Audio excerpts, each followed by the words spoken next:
அனைவருக்கும் வணக்கம். இந்த உலக நீரிழிவு நோய் தினம் 2024 முன்னிட்டு இன்று கோவை நீரிழிவு நோய் சிறப்பு மருத்துவ மையமும் இந்திய மருத்துவ சங்கம் கோவை மற்றும் ரோட்டரி சங்கங்கள் மற்றும் இந்தியன் ஓவர்சீஸ் வங்கி இணைந்து இந்த விழிப்புணர்வு நடைபயிற்சி பயணத்தை துவங்கியிருக்கின்றோம். இந்த ஆண்டு உலக சர்க்கரை நோய் தினத்தினுடைய மைய கருத்தானது சர்க்கரை நோயுடன் நலவாழ்வு என்பதாகும். Wellbeing with diabetes.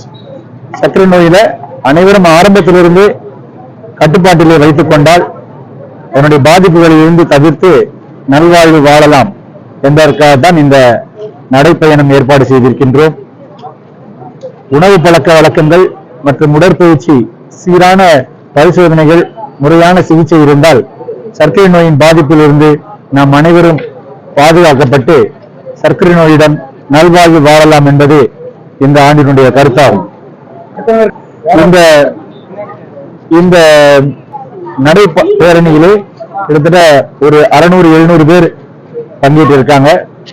பள்ளி மாணவர்கள், சிந்து வித்யாலயா பள்ளி மாணவர்கள், Rotaract interact club members, rotary club members, இந்திய மருத்துவ சங்கத்தினுடைய அவருடைய மாநில செயலாளர் வந்திருந்தாங்க கார்த்திக் பிரபு, டாக்டர் பிரியா, பிரியா கார்த்திக் பிரபு எங்களுடைய கோவை இந்திய மருத்துவ சங்கம் கோவை குழுவினுடைய தலைவர், மற்றும் இங்கே கமிஷனர் போலீஸ் தான் அவங்க பாலகிருஷ்ணன் சார் ஐபிஎஸ் அவங்க தான் இதை இனாகுரேட் பண்ணாங்க.